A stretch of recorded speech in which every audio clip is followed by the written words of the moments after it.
tous, je suis ravie de vous retrouver pour une nouvelle émission Ostavi. Et aujourd'hui, mon invité est Christophe Bourgeois-Constantini. Bonjour Christophe. Bonjour, ma chère Nathalie. Je suis ravie bien, que tu sois avec moi aujourd'hui pour parler de plein de choses. Je dévoile pas encore de quoi on va parler, mais pour te présenter, pour les personnes qui ne te connaissent pas, au départ, tu as commencé par une formation d'ingénieur agronome. Tu as aussi exercé en Afrique, hein, où tu as passé ton enfance. Puis tu as fait l'ESSEC à Paris. Et après, tu as fait HEC pour faire une formation de coaching. Tu accompagnes de nombreuses personnalités, que ce soit du monde de l'entreprise, du sport, de la politique, et tu es aussi conférencier et intervenant dans les écoles de management.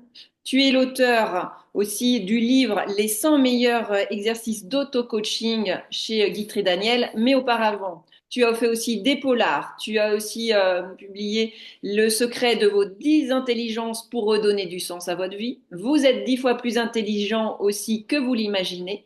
Schaeffer, ça c'était en 2019 et tu viens me donner l'info que justement ça en 2025, en août, il va être réédité mais avec une façon masterisée. Tu vas pouvoir nous en dire plus tout à l'heure. Tu fais aussi de la musique, hein. Tu es aussi dans Jazzman, si c'est ce que j'ai vu. Donc tu as Ouais. plein de cordes à ton arc, comme on dirait. Est-ce que tu verrais autre chose pour te présenter avant qu'on parle de toutes ces intelligences? Non, tu as fait un très beau portrait. Si, je pourrais juste rajouter que je vais être très prochainement directeur d'une collection de romans policiers, mais des romans policiers un peu spécifiques, c'est-à-dire pour qu'on puisse y inclure du développement personnel de plus en plus dans une intrigue. Et Donc ça, voilà. c'est bien, hein. C'est vraiment une très bonne idée parce que de pouvoir aller capter puis aller donner des clés aux personnes, d'avoir ce temps aussi de réflexion, justement par le polar, ça va être bien parce que tu en as écrit plusieurs hein, aussi, hein, déjà des polars. J'en ai écrit cinq. En plus, j'ai eu un prix de Beaune. J'ai eu plusieurs prix. Mais j'aime bien le prix de Beaune parce qu'il avait remplacé le prix de Cognac et c'était le prix du premier polar. J'ai vendu les droits au cinéma.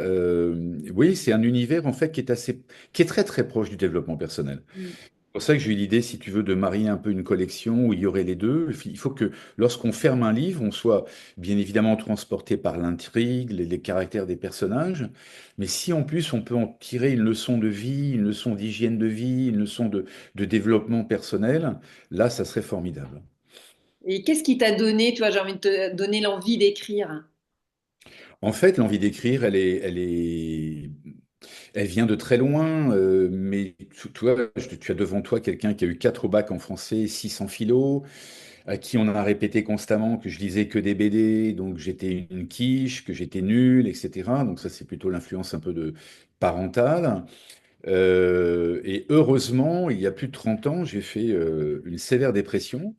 Je me suis rendu compte de l'abandon de mes parents parce que j'ai été plusieurs fois abandonné, j'ai même failli plusieurs fois mourir à cause de ça. Et je m'étais caché derrière un masque, tu vois, je voulais pas voir cette fragilité-là. Et lorsque cette fragilité elle s'est ouverte, j'ai commencé à prendre conscience qu'en fait, j'avais beaucoup plus d'atouts que je ne l'imaginais, beaucoup plus d'intelligence que je l'imaginais. Tu as dit que j'étais ingénieur agro, c'est vrai, j'ai fait maths sup, maths spé, mais c'était à l'arrache, quoi. J'étais pas doué, il a fallu vraiment que j'aille puiser au plus profond de moi et ça me plaisait pas. D'ailleurs, j'ai arrêté d'être ingénieur agro au bout d'un an et je me plais à dire que le premier geste de sauvegarde de la planète, c'est moi qui l'ai fait en arrêtant d'être ingénieur agro, tellement j'étais mauvais. Tu vois, donc j'espère que les plantes me le rendront un jour. Donc en fait, la lecture et la littérature, à un moment donné, c'est arrivé. Et puis, mon ami Thierry Marx a vécu la même chose. Au départ, il a lu, il comprenait pas le sens des choses, et puis il a relu les grands textes. Il a cette phrase qui dit les mots pour guérir les mots, MAUX, et c'est exactement un peu ce qui s'est passé pour moi. Et mon premier polar, c'est presque une catharsis. Mais comme tu le sais, quand tu as écrit ton livre, on écrit d'abord pour soi. C'est le premier but à atteindre. Après, que tu sois vendu, que tu sois connu ou pas, c'est autre chose. Mais déjà, quand tu replies le livre et que tu t'es mis à nu et que tu as compris au travers des mots, en fait, ce que ta conscience ou ton inconscient te guide dans les phrases que tu écris, et c'est juste magnifique. Donc, ça m'est venu comme ça, si tu veux. D'accord. Euh, et donc, j'en suis maintenant à 14 livres. Ouais, c'est ça. Donc, tu vois, ce que j'aime, hein, c'est ce que tu as dit au début, c'est que, et ça peut résonner aussi pour les personnes qui nous regardent, c'est de te dire, bah, même si, tu vois, en philo, tu as eu 6 ou 4, et en fait, c'est pas une fatalité, c'est qu'après, bah, tu as pu aller vraiment te connecter peut-être à ce pourquoi fort, pourquoi c'était important de transmettre, d'écrire. Donc, ça, c'est vraiment bien. Et aujourd'hui, eh bien, on est ensemble parce que c'est le petit dernier, j'ai envie de dire, pour l'instant. Euh, le cahier d'exercice, devenez 10 fois plus intelligent aux éditions j'arrive pas à le dire, Gatineau. qui fait partie du groupe Guy et Daniel. Donc, euh, donc c'est vraiment ben, ce cahier d'exercice, hein, c'est pour aller plus loin. Je pense qu'effectivement, c'est en rapport avec le livre que tu as là, on est vraiment dans le concret et le pratique. Donc, c'est ça qui est bien d'aller se connecter à ces 10 intelligences. Alors, à qui j'ai envie de te poser, à qui s'adresse ce livre? Tu aurais envie de Tout le dire? monde, tout le monde, bien évidemment, parce que nous venons toutes et tous au monde avec ces 10 intelligences dans le cerveau. Ça s'adresse également à des coachs, ça s'adresse à des cadres dans des entreprises. Si tu veux, l'idée, c'est on est de plus en plus marqué par une seule intelligence, celle de la numérisation, des chiffres, des maths, des datas et donc de la performance. Et ça, c'est pas bon, parce qu'en fait, si tu dépends que d'un... C'est comme un arbre avec une racine. S'il y a qu'une seule racine, il y a une tempête et l'arbre, il est arraché. Alors que on a ces 10 racines avec lesquelles nous venons au monde. Donc, c'est quand même beaucoup plus intéressant. Et l'école, malheureusement, n'a pas, toujours pas compris ça. Alors, tu as des écoles en Finlande, au Danemark, dans les pays nordiques, où il y a beaucoup plus d'équilibre entre différentes intelligences qu'on t'apprend. Mais le problème en France, c'est qu'on est trop dans le cartésianisme, on est trop dans la mesure et le quantifiable. Alors que ce qui fait l'être humain, comme tu l'écris aussi, ben, c'est le corps, c'est le sensible, c'est le qualitatif, ce n'est surtout pas le quantitatif. Et on avait beaucoup parlé de mon premier livre parce que j'avais découvert en travaillant avec Raphaël Nadal qu'il ne regardait pas les balles. Tu sais, ces recettes toutes faites qu'on nous donne depuis l'école, faites ci, faites ça, faucon, yaka. Et non, en fait, à un moment donné, je lui dis, mais j'ai l'impression que tu ne regardes pas la balle, que tu l'écoutes en rythme et en musique. Et cette intelligence, on est venu au monde avec. C'est une intelligence qui remonte de très très loin, d'Homo sapiens. Elle n'a pas disparu, toi, comme les autres. Et effectivement, il me dit, ah ben oui, je ne me rappelais plus, mais depuis que j'ai l'âge de 10 ans, Tony Nadal me dit de me concentrer sur le son que fait la balle. Et ça change tout, Nathalie, parce que tu prends une précision là de 360 degrés, alors que le regard, c'est simplement 160 degrés. Et en plus, il entend les pas de l'adversaire. Kylian Mbappé, il a fait 3 ans de flûte traversière. Personne n'en parle, parce qu'on est trop focusé sur le résultat, la manière d'arriver à un résultat. Mais tous les chemins mènent à Rome, et il y a plusieurs chemins. Et ce qui est bien dans ton livre, c'est que tu nous fais faire un test au début pour Oui. justement trouver un petit peu bah, nos 3 intelligences et puis après pouvoir les décliner. Donc j'ai fait le test, hein. C'est Alors, les tiennes sont? Alors, moi, c'est l'intelligence relationnelle en premier, l'intelligence du temps en deuxième, où j'ai 15-15, tu vois, voilà. Bravo. Après, les deux suivantes en 14, j'ai 14 points. Il y a qui suis-je et l'existentiel et spirituel. Voilà, Bravo. mon top 4, hein. Après, je suis sur du 6-5, mais c'est bien hein, de pouvoir... puis de le faire un peu justement aussi à l'intuition, c'est-à-dire que j'ai été je sais pas hein, comment tu définis, mais c'était d'aller assez vite pour pas trop se poser de questions et pour répondre et de se dire. Et puis après, on voit ce qui vient et on fait les petits autos. Et après, on peut aller regarder un petit peu bien plus loin les exercices parce que c'est vraiment du concret. Niveau 1, niveau 2, niveau 3 et d'avoir eh bien ces témoignages aussi des personnes. Ça, c'est ce que j'aime aussi, tu vois. Je vois que tu as fait aussi beaucoup d'interviews. Hein, t'en es à combien sur parce que tu Comme toi, transmets. je suis à plus de 700 interviews. Waouh, c'est beau. Et tu vois, ce qui est intéressant, c'est qu'en fait, et merci de relever le côté pratique, moi, plus de 50% de mes coachés, ils ne sont pas tous célèbres, hein, et j'ai des gens qui viennent de tout horizon, mais plus de 50% d'entre eux changent de métier quand ils se rendent compte de ces intelligences. J'ai un cas incroyable, tu vois, très rapidement, une femme qui vient, qui est totalement à la ramasse parce qu'elle était acheteuse dans un labo pharmaceutique. Pourquoi était-elle acheteuse? Parce qu'elle vient d'un milieu plutôt pauvre où son père lui a dit, il faut que tu fasses des maths, c'est la seule manière de t'élever socialement, etc. Et bien évidemment, même si elle se démerdait très bien, c'était pas fait pour elle. Elle se fait virer, elle fait un burn-out, elle n'a plus le chômage, son mari lui fout la pression en disant, eh oh, on a maintenant les gosses qui sont en fac, on a notre pavillon à rembourser, etc. Donc, elle vient me voir désespérée. Écoute, à la première séance, tout d'un coup, elle découvre, elle me dit, ah, mais vous habitez là, vous avez pété cette cloison, vous êtes orienté plein sud, et ça, on se rend compte qu'elle a une intelligence spatiale incroyable. Là-dessus, l'appétit venant en mangeant, on se rend compte qu'elle a une intelligence relationnelle incroyable. Et bien, bilan, elle a envoyé un seul CV. Elle a été prise chez un très très grand opérateur immobilier qui vend des appartements atypiques. Elle a été prise tout de suite et elle s'éclate. Tu vois, et elle n'y aurait jamais pensé, or qu'elle avait ça en elle depuis son enfance, que j'appelle les drivers de l'enfance. Et ce livre et ces intelligences, ce test que tu as fait, sont probablement connectés à des choses que tu avais découvertes toute seule lorsque tu étais enfant, loin des maths, loin de l'école, loin de la pression parentale, et qui te rendaient profondément heureuse. Ce lien social que tu as, cette formidable intelligence relationnelle, elle prend ses racines dans cette enfance, sauf que on ne vient pas te les réveiller. Tout à fait. Et ça, c'est vrai que c'est bien parce que ça permet vraiment d'aller se connecter. J'aime bien les phrases que tu poses aussi, c'est de se poser cette phrase en quoi j'étais bon quand j'étais enfant. Pour Voilà. aller se. Et puis après, d'oser regarder ces petits gestes du quotidien, en fait, de s'observer aussi. On prend jamais le temps. Et je pense que Jamais. c'est ça, quand les personnes viennent à toi, bah, c'est de prendre ce temps pour aller eh bien observer bah, ces 10 intelligences qui se passent par plein de domaines différents. Et ce qui est bien, c'est que effectivement, hein, on est toujours, l'intelligence, c'est le QI au début, hein, voilà. Mais maintenant, ce qui est bien, c'est qu'on parle aussi d'intelligence émotionnelle, d'intelligence intuitive. Tu vois aussi pour aller un peu plus loin. Et je voudrais aller justement sur ce domaine de l'intuition parce que je crois qu'il t'est cher aussi. Comment l'intuition, bah, grâce à ces intelligences, comment on peut encore plus l'écouter et la développer? En fait, si tu veux, l'intuition, beaucoup de gens pensent avoir de l'intuition. C'est normal, ça vient du cerveau reptilien, intuitio, ce qui vient en latin, ce qui vient de l'intérieur et qui vient de l'extérieur, et ce qui te connecte à ton subconscient, et ce qui à peu près 20% de la masse cérébrale, et ce qui fait te devenir du conscient. Sauf que, si tu veux, moi je fais faire un exercice à mes coachés, ceux qui me disent j'ai plein d'intuitions, etc. Je leur dis, écoutez, c'est simple, tous les jours, vous allez noter n'importe quelle intuition qui vous vient à l'esprit. Bah, demain, il va faire beau, je vais faire la queue en achetant ma baguette, ou je vais recevoir un courrier. Et puis à la fin de la semaine, vous allez noter les intuitions qui ont fonctionné ou pas. Et en fait, très peu d'intuitions fonctionnent, moins de 10%. Sauf que notre ego nous dit, oh, c'est pas possible, moi je suis plein d'intuitions. Par contre, pour faire le lien avec ta question, c'est intéressant d'avoir cette humilité en disant, je vais quand même me questionner sur mon intuition, voir comment elle se présente tous les jours ou chaque semaine, etc. Et je vais essayer de corréler ça à justement le corps. Je vais essayer de corréler ça à mon rationnel. Je vais essayer de corréler ça à mon émotionnel. Et là, tu permets d'affiner beaucoup plus les intuitions. Tu sais, c'est l'histoire de l'alternance, convergence, divergence. C'est un peu le sapin de Noël à l'envers. Donc on sait tous, toi tu le sais, mais je vais le dire à tes auditeurs, en fait, quand vous vous posez une question, vous allez faire du jus de crâne, du jus de crâne, du jus de crâne.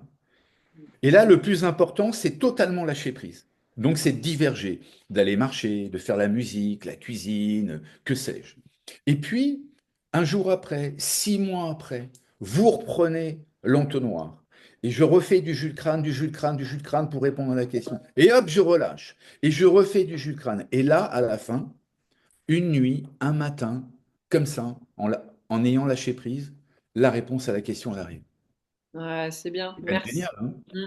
Ouais, hein, ça se travaille, hein, et effectivement. Après, moi, je pars du principe qu'en fait, on l'a tous en nous, mais c'est après de savoir comment on va l'écouter. Et donc, c'est grâce aussi à l'exercice que tu viens de nous donner, eh bien, ça permet d'être plus présent. Puis après, j'aime bien aller dans le ressenti corporel, tu vois, quand on parle aussi du corps pour confirmer, pour affirmer justement une intuition.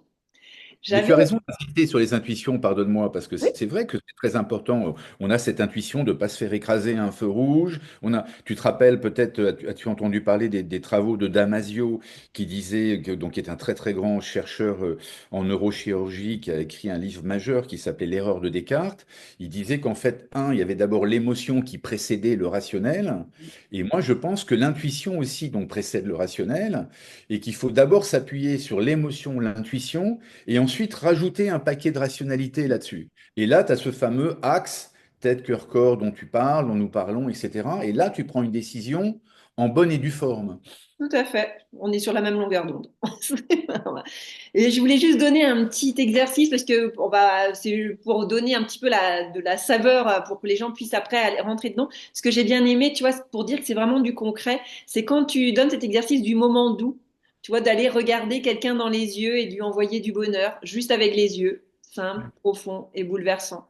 C'est pour montrer, tu vois, qu'à chaque fois, c'est des exercices que vous allez pouvoir faire au quotidien en fonction de l'intelligence que vous avez envie de plus aller développer. Mais c'est des choses pratiques, c'est ça, hein, on est vraiment dans ce concret et cette pratique de pouvoir eh bien, expérimenter au quotidien. Ben, je me suis inspiré d'abord de mes séances, si tu veux, de tous les travaux, et puis aussi de best practice des champions avec lesquels j'ai travaillé ou que j'ai interviewé. Tu vois, à un moment donné, ces gens-là font des choses très très simples. Mm. Embrasser un arbre, Djokovic le fait, François Pinault le fait.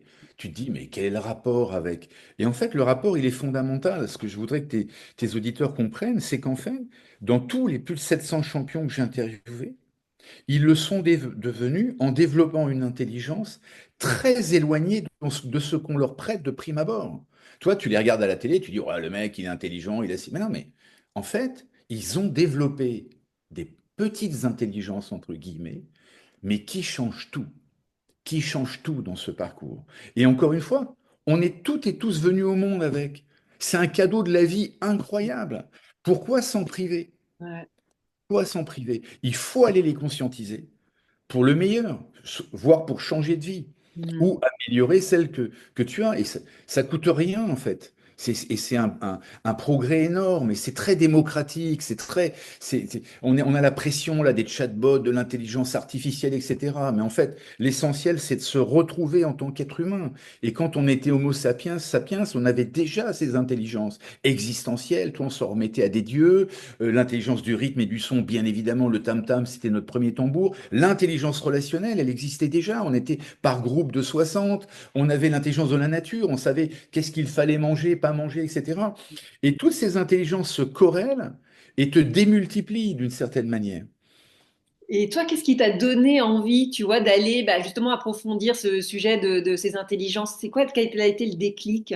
En fait, le déclic, c'est d'abord mon introspection personnelle, parce que toi, tu peux pas être, moi, je pars du principe que tu peux pas être un très très bon coach si tu n'as pas eu un épisode douloureux dans ta vie, ce qui a été mon cas. Toi, je te dis tout à l'heure, j'ai fait une dépression il y a plus de 30 ans et elle était extrêmement salutaire. Ça m'a permis de péter ce masque. Et à un moment donné, je me suis dit, wow, mais en fait, qui je suis, quoi? Est-ce que je suis simplement le vecteur de ce que mes parents voulaient que je devienne? Mais je suis quand même pas venu au monde sans comprendre qui j'étais vraiment. Tu vois, j'ai pas résisté, comme nous toutes et tous, aux mammouths, aux maladies, à la peste, au choléra, aux accidents, aux enfants morts-nés, pour être ici présent au XXIe siècle avec nos milliards de neurones et pas savoir jusqu'à notre mort ce pourquoi on est fait réellement. Et ça a été ça le déclic, si tu veux, à un moment donné. Je me suis dit, j'ai pété ce masque, j'ai beaucoup pleuré, et j'ai compris plein de choses, ça s'est illuminé, si tu veux, à un moment donné. Et je me suis dit, et pourquoi pas l'écriture? Et pourquoi pas le jazz? Allez, je vais me mettre au saxo. Et pourquoi pas ci? Et pourquoi pas ça? Et en France, c'est oulala, c'est la culture du ou. Ou tu es Nathalie Leborgne, la maman, la bonne copine, le machin, ou tu es ça, mais tu peux pas être les deux. Mais bien sûr qu'on peut être les deux, qu'on peut être les trois, qu'on peut être les quatre. Nous sommes multiples. Mm. Nous sommes multiples et c'est ça la grande force. C'est pour ça qu'il faut sortir du zéro ou du un, ce truc très cartésien où on te met dans des cases. Il faut péter les cases, il faut pas être le mouton de Panurge, il faut être le mouton noir. C'est ça le sel de la vie. Tu rentres tout à fait dans le cadre de l'émission qui est Ose ta vie. Exactement. C'est pour ça c'est pour Et ça là, que je suis heureux de savoir que tu t'étais intéressé à ce livre parce que ah oui. totalement en phase, totalement en phase. Et c'est pas si compliqué que ça en fait. Tu vois. Non, non, c'est vraiment de prendre le temps. Et en fait, ça, tu sais, moi j'étais assez, toi, sur plus une ou deux intelligences. Et là, ça m'a ouvert le champ des possibles. Et c'est ça qui est, ça te redonne en plus de la joie et de se dire, ah, mais qu'est-ce que je vais pouvoir aller améliorer? Tu vois, c'est vraiment dans cette amélioration continue et de se dire, oh, mais je peux aller ou explorer. Tu vois, le mot qui me vient, c'est d'aller explorer, en fait, autre chose. Donc ça fait du bien. Et plein de parents me disent, oh là là, je comprends pas, mon enfant, il est comme ça. Je dis, mais laissez-le. Il est bon en dessin, mais il est Ouais. heureux à dessiner. Mais, eh ben, poussez-le là-dedans. Vous voulez que votre enfant soit riche ou qu'il soit heureux? Mm. Voilà, c'est ça qui est important, en fait. Le but de l'être humain, c'est d'être humain. C'est pas d'être parfait. Est-ce que tu aurais une anecdote à nous donner sur le fait d'oser? Bon, je sais que tu as déjà osé dans plein de choses, mais tu vois, oser quelque chose que tu pensais que c'était pas possible et que tu as réussi bah, justement à le faire. Qu'est-ce que tu Alors, peux nous partager? je l'ai pas encore réussi, mais je peux te dire un truc, c'est que j'en bave en ce moment parce que j'ai décidé de faire un one-man show. Ouais. Au théâtre du gymnase, il y aura et ce one-man show, ça va être expliquer aux gens le développement personnel, mais au travers d'une enquête policière.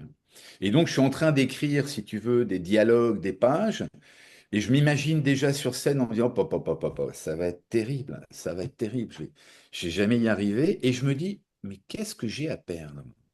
Qu'est-ce que j'ai à perdre? À part une petite griffure à mon ego, au moins je l'aurais tenté. Tu vois, une autre anecdote, je pars avec mon saxo tous les dimanches midi au Batignolles, je vis à Paris, et je pars avec 70 centimes d'euros. Tu vois, j'ai encore deux gosses avec moi qui vérifient, et je joue et je dois ramener à bouffer pour le dimanche midi. C'est trop bien. Et donc je mets une petite assiette, et en moyenne, je me fais entre 30 et 35 euros. Et sache qu'à un moment donné, donc je jouais comme ça, après j'achète mon poulet et tout, mais un jour, il y a un type qui me regarde, qui me dévisage, je dis, mais qu'est-ce qu'il me veut? Donc il attend que je finisse de jouer. Et il me reconnaît parce que j'étais donc entrepreneur avant. Et il me dit, mais ça va si mal que ça dans votre boîte? Tu vois, la culture du et. Les gens n'arrivent pas à comprendre qu'on peut être et ça, et entrepreneur, et ça, et ça.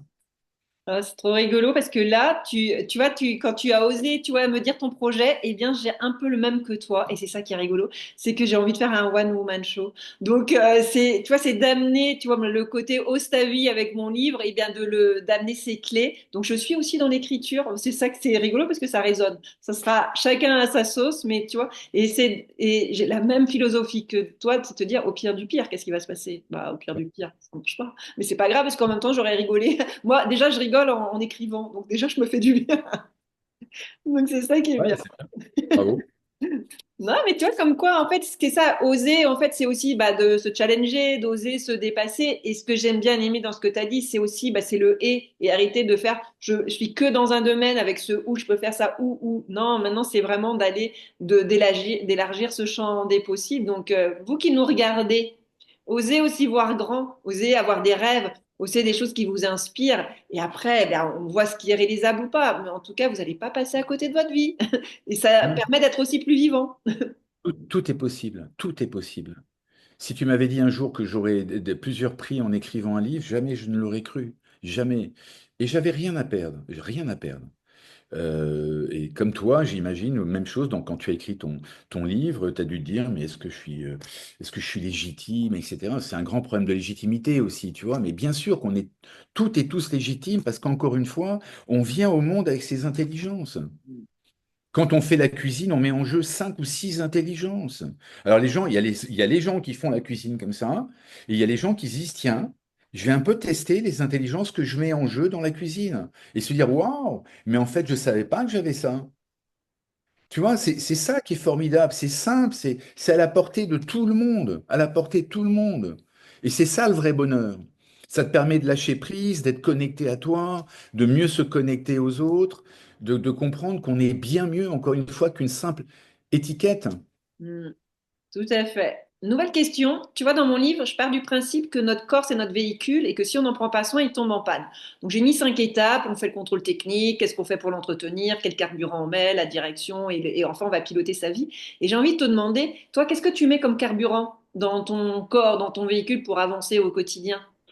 Ben, je mets différents carburants. D'abord, tu vois, il y a la vibration du saxophone. Donc, moi, je suis comme toi. C'est-à-dire, il y a pas d'un côté la tête et de l'autre côté le corps. Tu vois, on est passé, les Grecs avaient raison. Anima sana, in corpore sano. C'est un esprit sain dans un corps sain. Et maintenant, tu vois qu'avec cogito ergo sum, je pense donc je suis. Maintenant, on dépose notre cerveau dans l'ordinateur. Donc, il faut qu'on revienne dans le module corps. Eh bien, tu peux avoir la respiration. Donc, tu vois, en cuisine, je respire et très souvent, je sens des plans, des choses. Ben, toi, j'ai un peu de moyens, donc je fais appel à un Breton qui s'appelle Rollinger, et je commande chez lui ces poivres qui viennent du bout du monde, mais pas pour frimer, c'est pour les sentir, pour me dire, et ça me transporte. Il y a ça, il y a la marche. Il y a le souffle, il y a la musique, il y a tellement de choses pour connecter le corps. Il y a bien évidemment une activité physique, mais l'idée, c'est pas de se faire du mal en courant 10 000 kilomètres, tu vois. C'est simplement de mettre son corps en mouvement. Parce que on sait, les émotions, en latin, c'est ex movere, c'est-à-dire se mettre en mouvement, ce qui fait mettre en mouvement. Donc, mes recettes, elles sont très, très simples pour me mettre en mouvement. J'imagine que c'est les mêmes que les tiennes. Tu vois, mais c'est ce qui est bien, c'est de le rappeler parce que tu vois, parfois on se fait toute une montagne et on n'ose pas y aller. Et moi, j'aime bien aussi cette technique des petits pas, quoi. C'est commencer par mettre juste ce corps en mouvement. Tu sais, l'activité physique, c'est déjà faire du bricolage, la vaisselle, passer aspirateur. C'est déjà mettre du mouvement dans son corps et après prendre peut-être plus les escaliers que l'ascenseur. Ça, c'est déjà un bon début. Puis après, bah, si vous aimez marcher ou faire une activité, mais comme tu l'as dit, pas besoin d'aller vraiment transpirer pour après ne plus avoir de ressources pour le reste de la journée. Non, c'est mettre du mouvement dans le corps. Moi, Bravo. je conseille à mes coachés, tu vois, par exemple, on a un exercice, on sort de chez moi, de mon cabinet, on fait un premier tour du pâté de maison en regardant à l'horizontale, et ensuite on fait un deuxième tour du pâté de maison en regardant vers le haut. Et après, je leur dis, décrivez-moi ce que vous voyez. Et puis, de marcher à côté, il n'y a pas de eye contact, donc déjà, les personnes se libèrent un peu plus parfois quand tu sens qu'elles ont du mal à se confier. Donc, il y a plein de choses. D'ailleurs, tu sais, tu réfléchis en marchant. Ça, c'est formidable. Tu te poses une question, ça sert à rien de rester dans son fauteuil. Il faut se mettre en mouvement. Et c'est ce mouvement-là qui va permettre de connecter le corps à la rationalité, à l'émotion, à l'intuition. Et tout ça va se concentrer, va se précipiter, tu sais, comme un précipité chimique. Et c'est juste génial. Ouais, bravo, parce que tu vois, j'aime bien mettre ce petit décor aussi derrière moi, de, tu vois, aussi retourner à la nature. Et après, ça dépend, même si on habite à Paris, hein, j'ai habité à Paris aussi, mais il y a aussi des parcs, il y a aussi des choses, voilà, on peut toujours, voilà, puis après, on peut partir aussi un peu de Paris, et juste à côté, il y a aussi de très belles choses. Si tu avais un dernier message à transmettre aux personnes qui nous regardent aujourd'hui, qu'est-ce que tu aurais envie de leur dire? Moi, j'aurais envie de leur dire, écoutez, repensez à ce que je vous ai dit tout à l'heure. Me dites pas que vous êtes là, dans votre superbe, avec vos 10 milliards de neurones, sans savoir ce pourquoi vous êtes fait réellement dans la vie. Me dites pas que vous allez mourir sans comprendre le lien entre tout ce que vous avez entrepris dans votre vie. Et pour ça, il faut repousser l'éléphant, il faut prendre du recul, se connecter à ses intelligences. Et ça change tout. C'est une forme d'esprit de vie, une philosophie de vie, très spinozienne d'ailleurs, très nietzschéenne. Voilà, essayez de comprendre qui vous êtes quand même. Faites une pause, un arrêt sur l'image et prenez le temps de vous auto-analyser tout doucement. C'est très facile à faire en fait. Ah, merci beaucoup. Le mot qui me vient, ça donne de l'espoir. Pour les personnes, vous voyez, des fois, qui sont en manque de motivation, ben voilà, de se mettre sur pause. Mais c'est pas, voilà, c'est pas de rester non plus sur pause très longtemps, mais c'est de prendre ce temps, en tout cas, d'apprendre déjà à se connaître, à savoir qui je suis, qui suis-je. Et il y a les exercices dans le livre, donc c'est ça qui est bien, pour pouvoir aussi vous aider à y aller. Donc je remonte ton livre. C'est vraiment un guide pratique d'exercice pour bah, justement devenir plus intelligent avec ces 10 intelligences, se reconnecter à elles, juste de savoir déjà d'avoir le nom, tu vois, de savoir laquelle on a et après bah, ça va nous donner envie. Puis dans le quotidien, vous allez voir, ah, vous êtes plus attentif au son, au bruit, au corps, à la nature, à toutes ces intelligences qui font bah, qu'on est un tout, comme tu l'as si bien dit. Et pour terminer, ton actualité, est-ce que qu'est-ce qui donc il y a cette série de polars et quoi d'autre? Il y a donc un livre qui sort fin août, j'ai plusieurs conférences. Il y a donc cette activité supplémentaire que je vais avoir en tant que patron d'une maison d'édition pour tout ce qui va être développement personnel, mise en scène dans des polars, tu vois.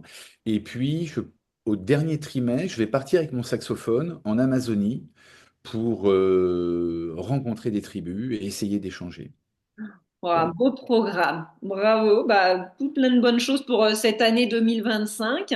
Je mettrai sous la vidéo ton site internet où justement où on peut retrouver toute ton actualité et ce que tu fais. Et sur LinkedIn, si tu le postes, j'ai pas mal de followers sur Facebook ou sur Insta. Et voilà, parce que l'idée, encore une fois, c'est de partager cette notion démocratique, quoi. Tu vois, qu'on vient tous, Ouais. toutes et tous avec les mêmes chances, en fait. Mm. C'est ça que j'aime, tu vois. Ouais, que t'aimes transmettre, voilà. Et après, c'est de diffuser. Donc, n'hésitez pas, si vous sentez en fait que cette vidéo, cette interview peut, eh bien, intéresser des personnes dans votre entourage, n'hésitez pas à leur transmettre, à mettre des petits likes, des petits pouces pour, eh bien, justement, booster aussi cette interview. Encore merci, Christophe, pour ce Et beau moi, moment de Nathalie, partage. très Et touché. puis, plein de bonnes choses pour la Et, suite. et bravo à toi encore pour ton parcours. Merci beaucoup. Et ben, je vous dis à très bientôt pour une nouvelle émission. Ostavi. Au revoir. À bientôt. Au revoir. Eh bien.